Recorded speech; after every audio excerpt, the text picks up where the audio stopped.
Merci.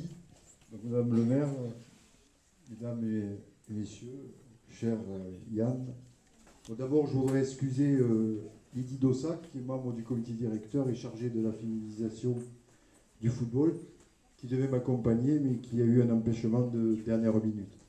Comme vous venez de l'entendre, je suis accompagné par le CDFA, Gilles Kaneski, qui vient de vous adresser quelques mots. Permettez-moi, sans être trop long, de revenir sur le cahier des charges qu'il faut respecter pour obtenir cette récompense, le label d'école de foot féminin, qui est d'ailleurs une distinction de la Fédération française de football.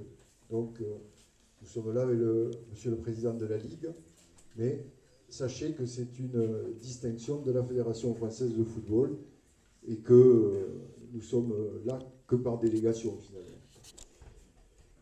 Donc, l'aspect social. Bon, il faut proposer pour avoir des points, des infrastructures accueillantes et adaptées qui facilitent l'accès à la pratique. Donc, il faut souligner bien l'engagement des élus et aussi des services municipaux, parce que il faut bien sûr voter des subventions pour avoir des infrastructures, mais ensuite il faut les entretenir. Le deuxième aspect, c'est l'aspect éducatif. Il faut garantir une action éducative cohérente et respectueuse des valeurs sportives et citoyennes.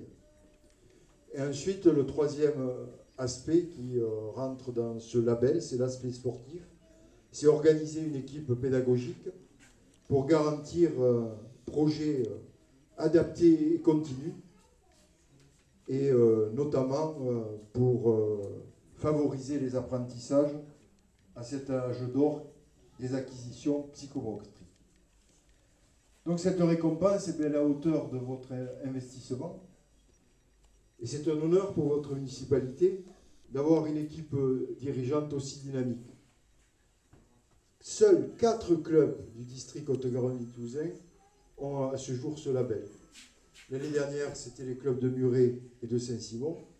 Et cette année, le Toulouse Football Club et Fontenay.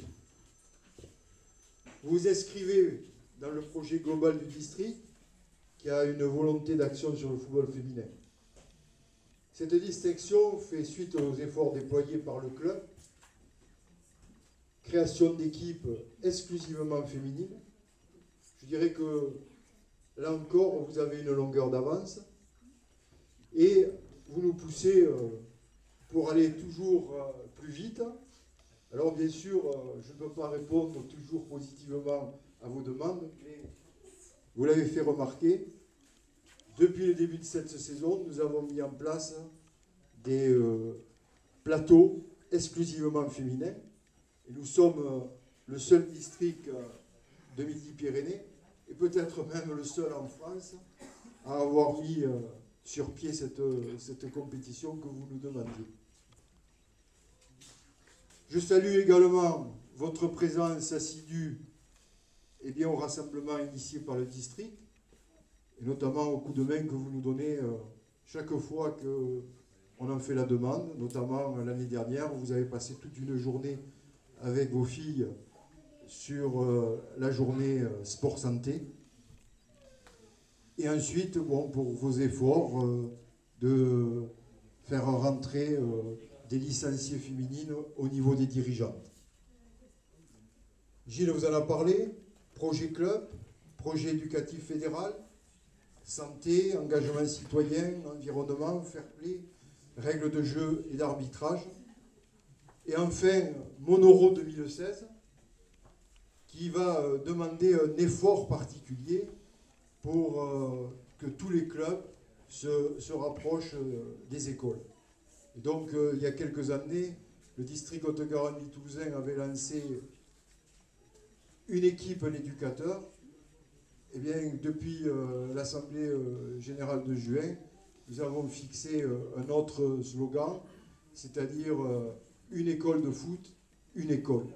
Et là encore, bien une fois de plus, vous avez une longueur d'avance, puisque depuis l'année dernière, vous avez précédé cette initiative.